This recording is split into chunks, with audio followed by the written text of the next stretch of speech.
नमस्कार दोस्तों, welcome to Rajasthan अखाड़ा। मेरा नाम है सिद्धार्थ शर्मा और आज हम स्टार्ट करने जा रहे हैं एक नई सीरीज राजस्थान अखाड़ा पर, history and culture of Rajasthan.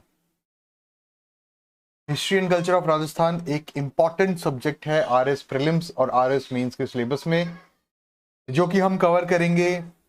RBSC की जो किताबें हैं, Rajasthan board of secondary education की क्लास 10th की एक बुक है जिसका नाम है history and culture of Rajasthan. ये एक ऑथेंटिक सोर्स है राजस्थान हिस्ट्री और कल्चर का।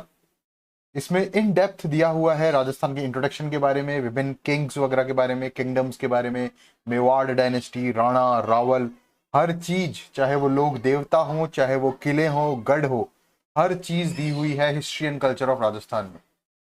मेरा नाम है सिद्धार्थ शर्मा, आप हो राजस्थान अखाड़ा चैनल पर, और हम देखेंगे ये राजस्थान के नक्शे में अब तक इतिहास में जो जो चीजें हुई हैं, किस तरह से साम्राज्य बने बिगड़े, कौन कौन से युद्ध हुए, कौन कौन सी कहावतें कही गई, क्या क्या चीजें हुई, सारी चीजें हम इन डेप्थ डिस्कस करेंगे इस लेक्चर में। कर्नल जेम्स टॉड की ये किताब आप यहाँ देख रहे होंगे, आपने बहुत सारे अलग अलग जगहों पर इसका नाम सुना होगा, annals and antiquities of Rajasthan, जिसका दूसरा नाम है central and western Rajput states of India. Colonel James Tod की लिखी हुई किताब है और इसमें भी राजस्थान के बारे में, राजस्थान की हिस्ट्री के बारे में, राजस्थान के राजाओं के बारे में, युद्धों के बारे में बहुत इन डेप्थ एक वर्णन दिया हुआ है। इन सारे सोर्सेस को एकजुट करके history and culture of Rajasthan की बुक क्लास 10th में संकलित किया गया है आरबीएससी द्वारा। और जब भी आरपीएससी कोई पेपर बनाती है, चाहे वो आरएस प्री का हो, चाहे वो आरएस मेंस का हो, इन्हीं ऑथेंटिक सोर्सेस से, जैसे इकोनॉमिक सर्वे ऑफ राजस्थान हो गया, जैसे history and culture of Rajasthan कक्षा 10th की किताब हो गई, या राजस्थान अध्ययन की किताबें हो गई, या एनसीईआरटी की किताबें हो गई, तो क्या करता है आरपीएससी, वो इन्हीं ऑथेंटिक सोर्सेस को उठाता है ताकि आगे आने वाले समय में अगर कोई क्वेश्चन को चैलेंज किया जाए, उसके किसी आंसर को चैलेंज किया जाए, किसी ऑब्जेक्टिव क्वेश्चन को चैलेंज किया जाए, या मेंस में कुछ चैलेंज किया जाए, तो आरपीएससी हाई कोर्ट में या सेशन कोर्ट में या कहीं भी उसको अपना जवाब, जो ऑथेंटिक सोर्स है आरबीएससी किताबें, एनसीईआरटी किताबें, वहां से दी जाए। तो हम जो भी चीजें पढ़ेंगे वो ऑथेंटिक सोर्स से पढ़ेंगे ताकि वहीं से क्वेश्चन उठेंगे, सीधे सीधे आरपीएससी वहीं से क्वेश्चन उठाएगा। बहुत एक प्रॉब्लम है राजस्थान के बच्चों में कि इतने सारे सोर्सेज हैं और इतने सारे सब्जेक्ट्स हैं, कहाँ से पढ़ें। और हिस्ट्री और कल्चर सबसे टफ सब्जेक्ट है, बेस्ट सोर्स उसका अवेलेबल है नहीं कहीं। बच्चे टेंशन में हैं, इतनी सारी किताबें कहाँ से पढ़ें, क्या करें, सब कुछ लिखना है, क्या करना है, परेशान हो रहे हैं, समय धीरे धीरे जाता जा रहा है। तो बच्चों ने कहा कि सर कहाँ से करें, बहुत टफ है राजस्थान हिस्ट्री और कल्चर, बेस्ट सोर्स चाहिए। तो राजस्थान अखाड़ा, यूपीएससी अखाड़ा कह रहा है कि हम करते हैं प्रबंध, आप चिंता मत कीजिए। और हमने क्या प्रबंध किया, हमने प्रबंध किया है ऑथेंटिक सोर्सेज, चाहे वो इकोनॉमिक सर्वे का हो, चाहे वो राजस्थान हिस्ट्री एंड कल्चर का हो, ज्योग्राफी का हो, हम लेकर आ रहे हैं आपके लिए history and culture of Rajasthan authentic source कक्षा 10वीं से, राजस्थान अध्ययन की किताबों से। अब तक पुरानी वाली जो राजस्थान अध्ययन की हिंदी में किताबें थी उनको इंग्लिश में कन्वर्ट करके हम इन लेक्चर्स में हमने संकलित किया है। जो भी चीजें होंगी करंट अफेयर्स से रिलेटेड होगा या इकोनॉमिक सर्वे से रिलेटेड होगा, हम सिर्फ चाह रहे हैं कि राजस्थान सरकार द्वारा पब्लिश्ड जो भी कंटेंट है वो आप तक पहुंचाया जाए राजस्थान अखाड़ा, यूपीएससी अखाड़ा के द्वारा। आप जब एग्जाम देने बैठेंगे तब आप देखेंगे इन्हीं लेक्चर्स से, इन्हीं सोर्सेज से ही क्वेश्चन पूछे गए हैं और वहां पर आप दूसरे बच्चों से, भीड़ से अलग हो जाएंगे। तो ये जो सीरीज है Rajasthan history and culture of Rajasthan की, इसको एंड तक देखिएगा, इन डेप्थ पूरा कवर करेंगे राजस्थान अध्ययन से, आरबीएससी की और भी बहुत सारी किताबें हैं। क्लास 11th की एक बुक है, क्लास 12th की एक बुक है जिसमें रिवॉल्यूशनरीज और 1857 की क्रांति, प्रजामंडल आंदोलन, सारी चीजें इन डेप्थ दी हुई है। वो सारी चीजें हम करेंगे।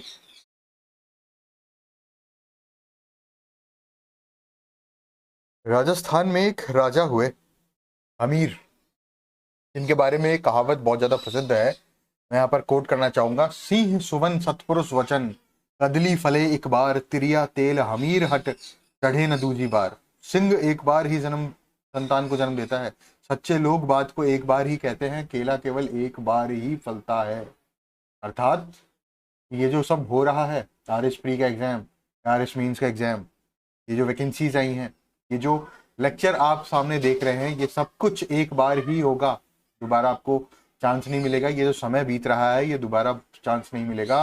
तो हमीर हट की तरह एक जिद लेकर इन लेक्चर्स को कंप्लीट कीजिए, सिलेबस को कंप्लीट कीजिए और अपने लक्ष्य की प्राप्ति की तरफ निरंतर आगे बढ़ते रहिए। शुरू करते हैं इसी के साथ, हमीर के हट के साथ Rajasthan history, annuls and antiquities of Rajasthan के बारे में पढ़ेंगे। राजस्थान के मैप को पूरा रट देना है। हम इंट्रोडक्टरी लेक्चर लेंगे आज, जिसमें हम बताएंगे कि राजपूताना, राजस्थान, रायथान, ये सारी चीजें कहाँ से शुरू हुई, इसका नामकरण कैसे हुआ हमारे इस महान प्रदेश का, जहाँ पर महान गाथाएं, महान युद्ध, हल्दी घाटी के युद्ध जैसा युद्ध जिसको थर्मोपल्ली का युद्ध भी कहा गया, सिंगोली का युद्ध, गिंगोली का युद्ध, तुंगा का युद्ध, और भी न जाने कितने, चाहे रानियों के लिए युद्ध लड़े गए हो, चाहे एक मतीरे की राड ही हो क्यों ना हो गई हो, वो सारे युद्धों के बारे में, इस महान इतिहास के बारे में हम शुरू कर रहे हैं। लेकिन उस इतिहास को जानने से पहले जरूरी है, बहुत ज्यादा जरूरी है, राजस्थान के बारे में जानना। ये जो स्टेट ऑफ राजस्थान है ना, इसका नाम तो 1949 में आया। 1949 में जब एकीकरण ऑफ राजस्थान हुआ, यूनिफिकेशन ऑफ राजस्थान हुआ, तब इसका नाम राजस्थान पड़ा। लेकिन उससे पहले इसका नाम क्या था? जॉर्ज थॉमस एक व्यक्ति हुए जिन्होंने 1800 एडी में राजपूताना नाम दिया गया राजस्थान को। और उसके बाद कर्नल जेम्स टॉड एक इतिहासकार थे, जिनको घोड़े वाले बाबा के नाम से भी जानते हैं, क्योंकि घोड़ा लेकर मारवाड़ प्रदेश में यहाँ इस जगह घूमते रहते थे, लोगों से मिलते जुलते रहते थे, राजाओं से मिलते जुलते रहते थे, इन्हें घोड़े वाले बाबा भी कहा जाता है। तो कर्नल जेम्स टॉड ने अपनी किताब लिखी 1829 में, annals and antiquities of Rajasthan. उस annals and antiquities of Rajasthan में राजस्थान का इतिहास इंगित है, और उसमें रायथान उसको कहा गया या फिर राजस्थान उसको कहा गया। तो ये जो नाम राजस्थान आया है, इससे पहले जो नाम था वो जॉर्ज थॉमस ने दिया 1800 में, जॉर्ज थॉमस, राजपूताना। और 1829 में, मात्र 29 साल बाद, राजस्थान जो नाम है, रायथान जो नाम है, वो इस किताब में एनाल्स और एंटिक्विटीज ऑफ राजस्थान में, जो कि कर्नल जेम्स टॉड द्वारा लिखी गई थी, उसमें सबसे पहले हमें देखने को मिला राजस्थान। लेकिन ये राजस्थान नाम अपनाया कब गया? ये अपनाया गया 30 मार्च को। 30 मार्च को पहली बार, 30 मार्च 1949 को, जब फोर्थ स्टेज ऑफ यूनिफिकेशन हुई, चौथा चरण हुआ, तब। ये देखिए, इसमें यहाँ पर ये लिखा हुआ है, इंडिया इंडिपेंडेंट हो चुका है, unification of various princely states of Rajasthan हो चुके हैं। जयपुर था यहाँ पर मेवाड़ था, ये मारवाड़ है, यहाँ मेवाड़ था, ठीक है। इन सारी जब ये रियासतें मिली, बीकानेर रियासत यहाँ थी, ये सारी रियासतें जब मिली, जब मेजर पोर्शन ऑफ राजस्थान जब यूनिफाई हुआ, तो वो डेट थी 30 मार्च 1949 एडी, फोर्थ चरण ऑफ एकीकरण। डन। उस समय इसको नाम दिया गया राजस्थान, हमारा राजस्थान। इस राजस्थान के बारे में हम पढ़ेंगे, और जो भी चीजें मैं यहाँ पर पढ़ाऊंगा, जो भी चीजें कक्षा 10वीं की history and culture of Rajasthan में अंकित है, या राजस्थान अध्ययन की किताबों में अंकित है, वो एंशिएंट लिटरेचर से ली हुई है। चाहे वो किताब राजवल्लभ हो, चाहे वो वीर विनोद हो, या और कोई भी किताब हो, राज प्रशस्ति हो, इंस्क्रिप्शंस हो, या कीर्ति स्तंभ प्रशस्ति हो, या और अलग अलग किताबें जितनी भी लिखी गई है, हमीर हट लिखी गई है, सुरजन चरित्र लिखी हुई है, या बेली कृष्ण रुक्मणीरी है, ख्यात लिखी हुई है, ये सारी, इन सब चीजों से हमें राजस्थान की हिस्ट्री एंड कल्चर के बारे में पता चला, भिन्न भिन्न राजाओं के बारे में पता चला, यहाँ की अलग अलग ज्योग्राफिकल कैरेक्टरिस्टिक्स के हिसाब से। पहले जब राजस्थान नाम नहीं था, तो कुछ एरियाज जो थे उनका नाम दिया गया, उन कम्युनिटीज के नाम पर दिया गया, या ज्योग्राफिकल कैरेक्टरिस्टिक्स के नाम पर दिया गया। ये पुराने नाम थे राजस्थान के, ये राजस्थान के नाम वहां के लोगों द्वारा दिए गए, जो प्रचलित हो गए। कहीं मतलब कोई इनका रिटन डॉक्यूमेंटेशन किताबों में है, लेकिन इनका कोई प्रूफ नहीं है कि ये क्यों हुए, बस ये फेमस हो गए ये नाम। जैसे मरु, धन्व, जंगल, मत्स्या, शूरसेना, ये ऋग्वेद में लिखे हुए थे। और ये ऋग्वेद में क्यों लिखे गए? क्योंकि लोग उस जगह को मरु कहते थे, क्योंकि वहां पे मरु ज्यादा थी, मिट्टी ज्यादा थी, ये हो गया मरु। धानव, जहां पर कटीली झाड़ियां ज्यादा हो उसे धानव कहते हैं, जहां जंगल हो वो जंगल हो गया। मत्स्य, सूरसेन। डन। तो ये मरु और जो धानव है, ये कहाँ था? ये आज का जो जोधपुर डिवीजन है, ये वाला जो एरिया है पूरा, ये जो आप यहाँ मैप में देख पा रहे हैं, ये है धानव या मरु एरिया, क्योंकि यहाँ पर क्या है, मिट्टी ज्यादा है, बालू ज्यादा है। डन। उसके बाद जोधपुर जो था, उसको पहले क्या कहा गया? मारू कहा गया, मरुआड़ कहा गया। मारू से क्या आया शब्द? मरुआड़, और मरुआड़ से शब्द बना मारवाड़, जो कि अभी जो मॉडर्न हिस्ट्री जिसे हम कहते हैं, वहां तक मारवाड़ चलता रहा।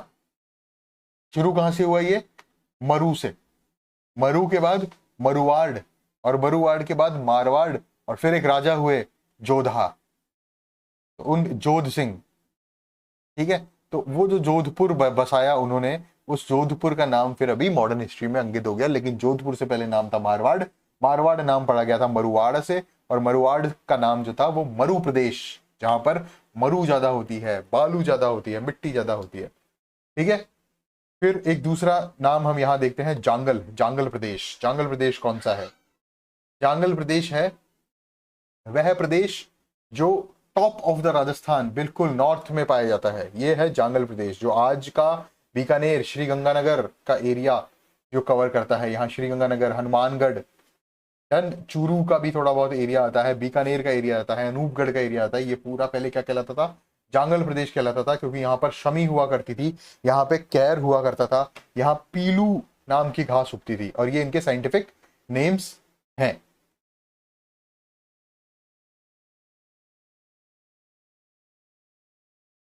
आगे चलते हैं। यहां तक हमने पढ़ा जोधपुर का नाम जो मरु है, मरुवारा हुआ, फिर मारवाड़ हुआ। उसके बाद बीकानेर, गंगानगर, हनुमानगढ़ का नाम जांगल प्रदेश को पड़ा, क्योंकि यहाँ पर शामी, खैर, पीलू, ये सारी घासें और ये सारी झाड़ियाँ वगैरह उगती हैं। उसके बाद हम आते हैं, ये पूरी चीज़ ये वापस यहाँ पर रिपीट हो रही है, बीकानेर, नागौर और एडजॉइनिंग एरिया। ये वाला जो एरिया है बीकानेर, नागौर और हनुमानगढ़ वाला जो एरिया है, वो क्या कहलाता है? जांगल देश।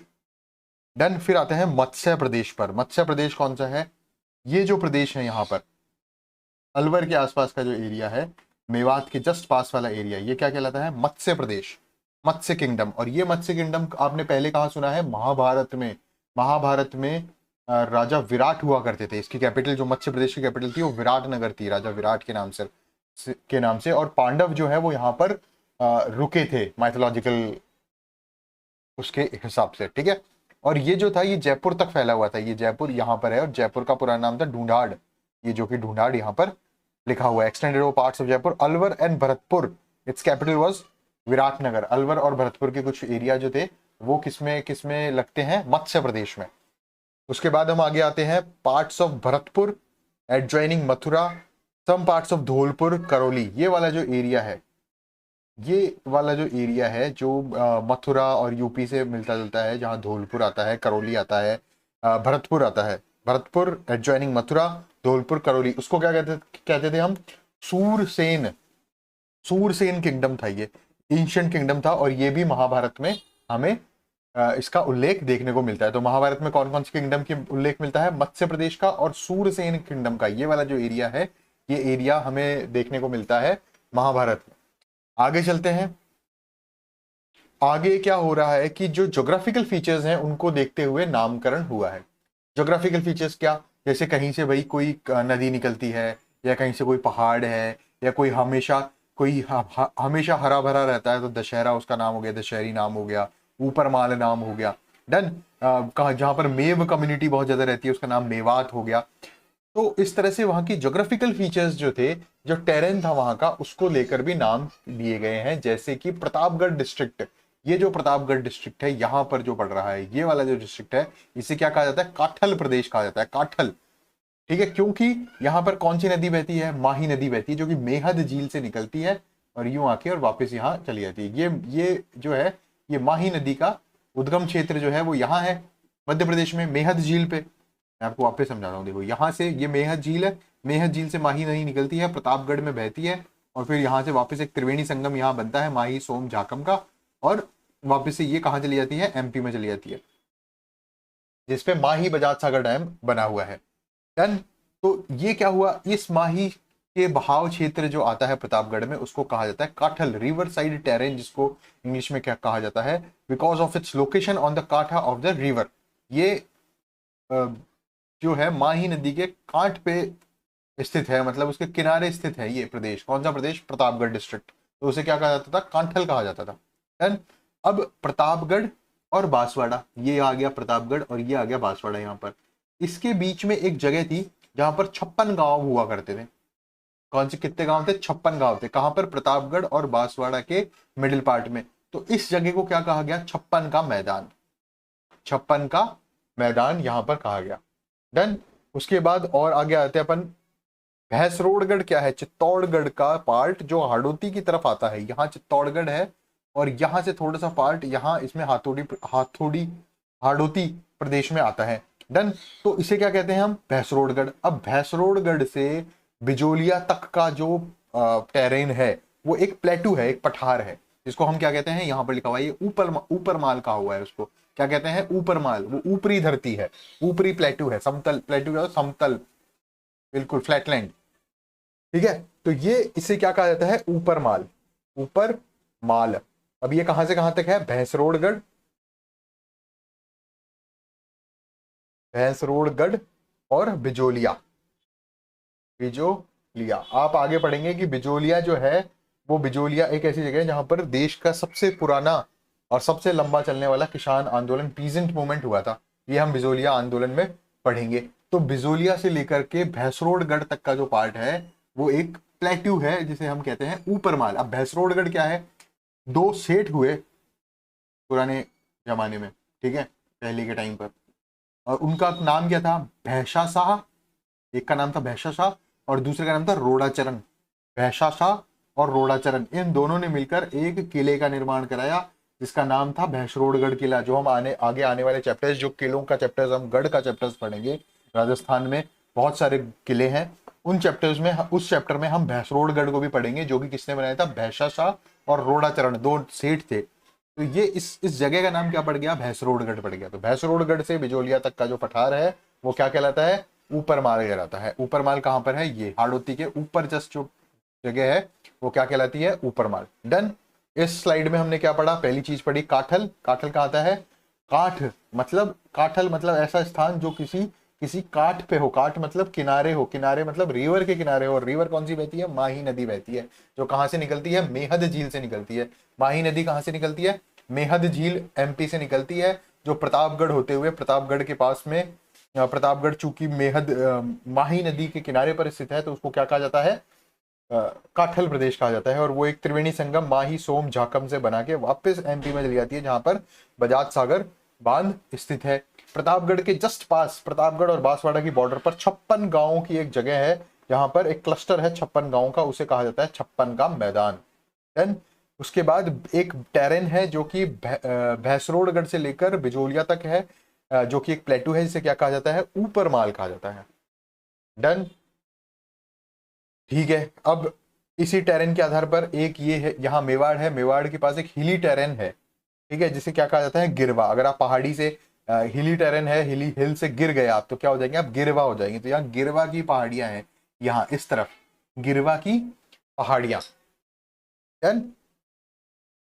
तो ये यहाँ पर हमने पढ़ी, उदयपुर के पास में गिरवा की पहाड़ियां। तो क्या पढ़ा यहाँ, प्रतापगढ़ को क्या कहा जाता, काठल प्रदेश। फिर यहाँ प्रतापगढ़ और बांसवाड़ा के बीच में 56 गांवों की जगह थी, उसको क्या जाता है, 56 का मैदान।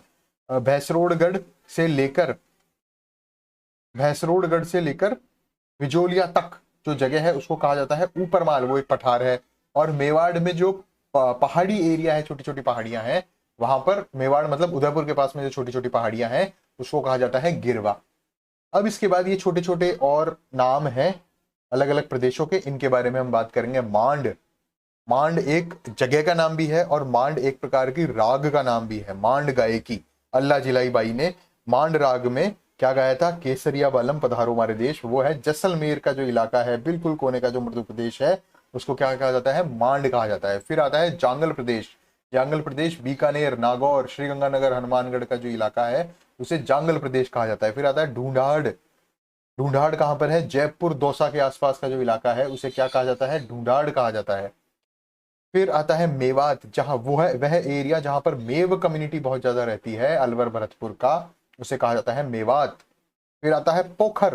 पोखर ये अजमेर के पास में ये वाला जो इलाका है, नागौर और ये वाला इलाका, इसे क्या कहा जाता है, पोखर। फिर आता है मारवाड़, जो मरुआर और मरु प्रदेश से मिलकर बना है, वो आता है, ये जो जोधपुर वाला इलाका है, पाली वाला इलाका है, ये क्या है, मारवाड़ का इलाका है।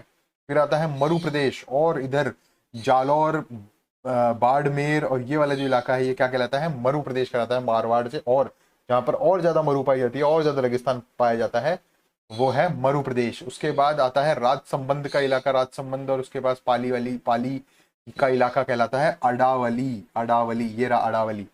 डन। तो इस तरह से हमने यहाँ पर सारे जितने भी लोकल नेम्स, पुराने जिन नामों से जाना जाता था, या तो किसी कम्युनिटी के कारण वो नाम पड़े, या फिर वहां की जो हिली टेरेन था, या किसी नदी के पास में काठल पे है, या फिर कोई ऊपरी धरती है, ऊपरमाल नाम पड़ गया, या यहाँ पर मेव कम्युनिटी रहती है तो मेवात नाम पड़ गया, यहाँ जंगल बहुत ज्यादा है तो जांगल नाम पड़ गया। देन यहाँ पे बालू बहुत ज्यादा है, मरु प्रदेश है तो ये मरु नाम पड़ गया। ठीक है, यहाँ पर ये आड़ावली क्या है, ये जो यहाँ पे जो ये अरावली पर्वत है तो उसको उसका ही अपभ्रंश नाम क्या हो गया, अरावली। अरावली का ही क्या हो गया, अरावली। ठीक है, मरु से पड़ा मरुआर और मरुआर से पड़ा मारवाड़। डन। ये सारे पुराने नाम जो एशियंट नाम है। फिर आ गया धाड़। धाड़ कहां पर है, ऊपरमाल मैंने अभी बताया, बिजोलिया से लेकर भैंसरोड तक, गढ़ तक का जो इलाका है वो क्या कहलाता है, ऊपरमाल कहलाता है। क्या कहलाता है, ऊपरमाल कहलाता है। उसके बाद मेवाड़, हाड़ौती और बागड़। ठीक है, मेवाड़ कहां पर है, मैं आपको मेवाड़ दिखाता हूँ। ये रहा मेवाड़। मेवाड़ में राजस्थान की ही नहीं, विश्व की सबसे पुरानी जो डायनेस्टी है राजा महाराजाओं की, वो कौन सी है, मेवाड़ डायनेस्टी। इसके बारे में हम नेक्स्ट लेक्चर में मेवाड़ डायनेस्टी शुरू करेंगे, रावण राणा सब पढ़ेंगे। ठीक है, बहुत ही इंपॉर्टेंट, बहुत ही शानदार युद्ध यहाँ पर हुए, बहुत ही शानदार राजा शूरवीर, महाराणा प्रताप से लेकर राणा सांगा तक के यहाँ पर राजा महाराजा थे। वो हम नेक्स्ट लेक्चर में मेवाड़ डायनेस्टी के बारे में पूरा डिटेल में पढ़ेंगे। इसके बाद कौन सा प्रदेश आता है, इसके बाद हमने बात की, देखो मेवाड़ की बात हो गई। मेवाड़ के बाद आता है हाड़ौती। हाड़ौती प्रदेश कौन सा है, जो प्लेटू पठारी इलाका है ये वाला, यहाँ पर 4 जिले आते हैं। ये सारे जिले वगैरह, ये सारी मैं आपको इन डेप्थ बिल्कुल अच्छे से समझाऊंगा। कौन कौन जिले आते हैं, कोटा आता है, ठीक है, बारा आता है, झालावाड़, और एक और जिला है वो आप बताइए, बूंदी। डन। तो ये 4 जिले किस में आते हैं, हाड़ौती प्रदेश में आते हैं। ये जो है ये मालवा के पठार से रिलेटेड है। यहाँ पर काली मृदा पाई जाती है, काली मिट्टी पाई जाती है यहाँ पे, कॉटन वगैरह और ये सारी चीजें, ऑरेंज और सोयाबीन, ये यहाँ पर फसलें ज्यादा होती है। अपन क्या करेंगे, अपन ऐसा नहीं है कि हिस्ट्री पढ़ रहे हैं तो सिर्फ हिस्ट्री पे फोकस रखेंगे। अभी मैं आपको हाड़ौती पढ़ा रहा हूँ तो इससे रिलेटेड जितने भी फैक्ट्स हैं वो मैं आपको बताते चलूंगा। ठीक है, जैसे यहाँ पर हमने अभी काठल की बात की तो साथ में मेहद नदी से निकलती माही नदी की बात कर ली, बजाज सागर डैम की बात कर ली, देन और क्या बात कर ली, त्रिवेणी संगम की बात कर ली, माही सोम जाखम। तो इस तरह से सारी चीजों को जो अपन पकड़ के चलेंगे तो एक बहुत ही इन डेप्थ अपने को राजस्थान के बारे में नॉलेज, एक एनसाइक्लोपीडिया अपने पास हो जाएगा। और भीड़ जो है ना उससे अपन बहुत ऊपर निकल जाएंगे। कोटा, बारा, झालावाड़, बूंदी, ये 4 जिले किसमें आते हैं, हाड़ौती प्रदेश में आते हैं। और ये हाड़ौती प्रदेश जो है ये पठारी इलाका है राजस्थान का, ये वाला। ठीक है, जो झालरा पाटन यहां तक आके खत्म होता है। आगे नेक्स्ट चीज क्या है, नेक्स्ट हमने पढ़ा बागड़। ये बागड़ एरिया, बागड़ एरिया कहां पर है, बागड़ एरिया आता है डूंगरपुर और बांसवाड़ा वाला जो ये वाला इलाका है ये क्या कहलाता है, बागड़ कहलाता है। बागड़ की गंगा कौन सी है, ये कौन सी नदी थी, ये जो मेहद नील से निकलती थी, मेहद झील से निकलती थी, माही नदी। ठीक है, ये काठल की गंगा हो गई यहाँ पर, माही नदी, ये प्रतापगढ़ का इलाका हो गया। फिर उसके बाद 56 का मैदान आ गया, और 56 के मैदान के बाद आ गया बागड़। बागड़ डूंगरपुर बांसवाड़ा का एरिया, बी से बागड़, बी से बांसवाड़ा। ठीक है, और बागड़, ठीक है, तो ये बागड़ का बी ए तो हो गया बांसवाड़ा, और ये डी से हो गया डूंगरपुर। डन। तो इस तरह से हमने पूरे ये जितने भी प्रदेश हैं ये यहाँ पर देखे कि कौन कौन से प्रदेश कहाँ कहाँ है।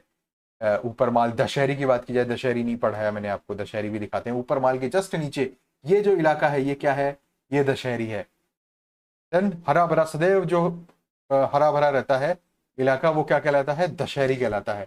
एक बार इसको इरेज करके अच्छे से दिखाते हैं। देखो यहाँ पर ये देखिए, ये दिखा, ये है दशहरी। ऊपरमाल जो कि एक पठारी प्रदेश है उसके जस्ट नीचे आता है दशहरी। ऊपरमाल कहां से कहां तक था, ऊपरमाल था बिजोलिया से लेकर भैंसरोड गढ़ तक का पठारी प्रदेश क्या कहलाता है, ऊपरमाल। और ऊपरमाल से जस्ट नीचे और हाड़ौती और ऊपरमाल के बीच में क्या है, दशहरी इलाका है जो सदैव हरा भरा रहता है। डन हो गया। Ancient name of Jaisalmer was Mand, मैं पहले ही बता चुका हूं जैसलमेर का पुराना नाम क्या था, मांड था। और जैसलमेर कैसे पड़ा नाम, राव जैसल की वजह से, जो हम पढ़ेंगे जैसलमेर डायनेस्टी में, राव जैसल की वजह से जैसलमेर नाम पड़ा। डन हो गई बात। मांड, मांड क्या है, ना सिर्फ एक जगह का नाम है बाकी ये गायकी का भी नाम है, मांड राग। मांड राग क्या होती है, मांड राग होती है, अल्लाह जिलाई बाई ने जो गाना गाया था केसरिया बालम पधारो हमारे देश, वो जो था वो मांड राग में था। नेक्स्ट जो चीज हो गई वो कौन सी जगह हो गई, वागड़, वागड़ प्रदेश, वही वागड़ को ही वागड़ कहा जाता है। वागड़ कहाँ था, मैंने इसे बताया, वागड़ से बांसवाड़ा और डे से डूंगरपुर, बांसवाड़ा और डूंगरपुर का जो रीजन है वो क्या कहलाता है, वागड़ प्रदेश कहलाता है। हाड़ौती प्रदेश, हाड़ौती प्रदेश कौन सा आ गया, कोटा, बूंदी, बूंदी, बारा और झालावाड़, झालावाड़ वाला जो एरिया है वो क्या हो गया, उसे क्या कहते हैं, हाड़ौती। ये एक पठारी प्रदेश है, प्लेटू है यहाँ पर, ठीक है, ये एक फ्लैटलैंड है जो मालवा के पठार से जुड़ा हुआ है, काली मृदा पाई जाती है जैसा मैंने आपको यहाँ पर बताया। देन आगे चलते हैं, फिर आता है शेखावटी प्रदेश। शेखावटी प्रदेश जो है वो 3 जिलों से मिलकर बना हुआ है। पहला तो है सीकर, पहला तो है सीकर, सीकर के बाद आता है झुंझुनू और उसके बाद आता है चूरू। ये तीन जो जिले हैं, ये जो 3 जिले हैं, ये जिले, ये जो 3 जिले हैं ये मिलकर किसका निर्माण करते हैं, कौन से प्रदेश का निर्माण करते हैं, शेखावटी प्रदेश। सीकर, चूरू, झुंझुनू कहां पर आता है शेखावटी प्रदेश, ये भी मैं आपको बता देता हूं। ये देखिए मैप में, ये जो एरिया है ढूंढाड़ के जस्ट पास वाला, यहाँ पर ये चूरू का एरिया आ जाता है, यहाँ सीकर आ जाता है जयपुर के जस्ट पास में, और ये जो एरिया आता है ये झुंझुनू आता है। मतलब दिस एरिया सैंडविच बिटवीन चांगल प्रदेश, ढूंढाड़ और मारवाड़। इन तीनों के बीच में जो एक बीच में एरिया आता है वो क्या कहलाता है, शेखावटी प्रदेश कहलाता है। देन तो इसी के साथ जो इंट्रोडक्टरी लेक्चर था हमारा, एंशिएंट नेम्स जो थे वेरियस एरियाज ऑफ राजस्थान के, वो हमने कंप्लीट किया। पूरा लेक्चर मैंने राजस्थान अध्ययन, history and culture of Rajasthan जो आरबीएसई बोर्ड की किताबें हैं वहां से बनाया है। एक बार मैं आपको थोड़ा सा रिवीजन और अभी की अभी करा देता हूं ताकि आप इसको भूलो ना। डन, ये करने के बाद फिर क्या होगा, फटाफट फटाफट ये देखिए, राजस्थान सबसे पहले कहा, किसने नाम दिया राजस्थान, राजपूताना सबसे पहले नाम आया, वो किसने दिया था, जॉर्ज थॉमस ने दिया था 1800 एडी में। उसके बाद कर्नल जेम्स टॉड ने राजस्थान बोला, राजस्थान बोला अपनी book annals and antiquities of Rajasthan 1829 में, ठीक है। उसके बाद राजस्थान शब्द को लिया गया, जो यूनिफिकेशन ऑफ राजस्थान हुआ, fourth stage of unification of Rajasthan हुआ 30 मार्च 1949 को, प्रिंसली स्टेट्स का जो यूनिफिकेशन हुआ उसमें राजस्थान नाम दिया गया, ठीक है। फिर उसके बाद एंशिएंट लिटरेचर और इंस्क्रिप्शन से बहुत पुराने पुराने नाम सामने आने लगे। वो पुराने पुराने नाम जो थे वो ज्योग्राफिकल कैरेक्टरिस्टिक्स और कम्युनिटीज वहां पर जो रह रही है उनकी वजह से वो नाम आए। कौन कौन से नाम थे वो, जैसे यहाँ आ गया मरु प्रदेश, धानव प्रदेश जो था वो जोधपुर डिवीजन का हो गया, मारवाड़ हो गया, यहाँ मारवाड़ आ गया, मरु प्रदेश हो गया, जांगल प्रदेश आ गया, ये जांगल बीकानेर नागौर का एरिया। देन उसके बाद ये जो ऊपर माल है वो बिजोलिया से लेकर भैंसरोडगढ़ तक का एरिया आ गया। बागड़ एरिया जो हो गया वो भीलवाड़ा डूंगरपुर का एरिया हो गया, सॉरी बांसवाड़ा डूंगरपुर का एरिया हो गया, भीलवाड़ा अलग है, भीलवाड़ा जो आता है वो मेवाड़ में आता है। डन, एक बार मैं इस मैप से आपको पूरा अच्छे से और रिवाइज करा देता हूँ ताकि आपको ये लेक्चर अभी ही आप याद करके चले जाओ, उसके बाद आपको रिविजन की भी आवश्यकता ना पड़े, ये बहुत ज्यादा इंपॉर्टेंट है। डन, मेवाड़ का एरिया हो गया, जो आ गया राजसमंद, उदयपुर और भीलवाड़ा। फिर यहाँ आ जाता है काठल का एरिया। काठल क्या कहलाता है, काठल का मतलब होता है किनारा। किनारा किसका किनारा, कौन सी नदी का किनारा, माही नदी का किनारा। माही नदी कहाँ से निकलती है, मेरठ झील से यहाँ से निकली और ये किनारा बनाती हुई चली गई, तो इस एरिया को कहा जाता है काठल प्रदेश। काठल प्रदेश के जस्ट पास में प्रतापगढ़ और बांसवाड़ा के बीच में ये जो जगह है, इस जगह को क्या कहा जाता है, यहाँ पर 56 गांव हुआ करते थे, इसको कहा जाता है 56 का मैदान। फिर उसके जस्ट पास में बांसवाड़ा और डूंगरपुर का एरिया क्या कहलाता है, बागड़ कहलाता है, ठीक है। बागड़, बा से बांसवाड़ा, डी से डूंगरपुर। फिर आता है हाड़ौती प्रदेश, ये प्लेटू है, यहाँ पर पठार है, कोटा, बूंदी, बारा और झालावाड़। फिर आता है ऊपरमाल। ऊपरमाल मैंने आपको बता ही दिया, ये है भैंसरोडगढ़ से बिजोलिया तक का जो पठारी भाग है। फिर ऊपरमाल और हाड़ौती के जस्ट बीच वाला जो इलाका है वो दशहरी कहलाता है। मेवात जो है, जहां पर मेव कम्युनिटी रहती है, वो कौन सा इलाका है, मेवात इलाका है, अलवर और भरतपुर का एरिया बेसिकली। ढूंढाड़ क्या है, दौसा और जयपुर का जो एरिया है वो ढूंढाड़ कहलाता है। जांगल प्रदेश क्या है, बीकानेर, यहाँ पर बीकानेर आता है, श्रीगंगानगर आता है, चूरू आता है, ये वाला जो एरिया है नागौर आता है, ये वाला एरिया जांगल प्रदेश कहलाता है। जैसलमेर का एरिया मांड कहलाता है, बाड़मेर का एरिया मरु प्रदेश, जोधपुर वाला एरिया मारवाड़, पाली वाला एरिया और नागौर के बीच वाला एरिया पोखर, और जांगल, ढूंढाड़ और पोखर के बीच वाला जो एरिया आता है वो क्या कहलाता है, शेखावाटी प्रदेश। मैं उम्मीद करता हूं कि ये जो एंशिएंट नेम्स है राजस्थान के ये आपको रट गए होंगे। एक बार आप और रिवीजन करना चाहें तो रिवीजन कर सकते हैं।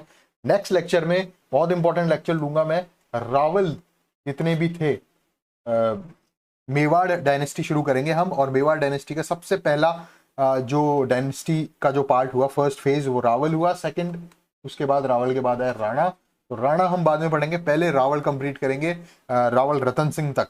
रतन सिंह करने के बाद फिर हमीर जब आते हैं, राणा हमीर, वहां से हम राणा डायनेस्टी शुरू करेंगे, जो सिसोदिया वंश था वो। और उससे पहले ये पूरा गुहिल वंश कहलाता है। Mewar dynasty complete next lecture में करेंगे। कंटिन्यूअसली आपको पूरा देखना है, मैं इन डेप्थ आपको पूरा करा दूंगा। इन्हीं में से क्वेश्चन निकलेंगे, मैं गारंटी देता हूं। इससे बाहर क्वेश्चन नहीं बनेंगे। अगर एंशिएंट नेम ऑफ राजस्थान से रिलेटेड कोई भी क्वेश्चन आता है तो आज के जो ये 30 मिनट 40 मिनट का लेक्चर हुआ है, इससे बाहर क्वेश्चन नहीं जाएगा 100%। डन। रिविजन करते रहिए, लगातार कनेक्टेड रहिए राजस्थान अखाड़ा से। बेस्ट स्टडी मटेरियल आपको प्रोवाइड किया जाएगा। Thank you friends.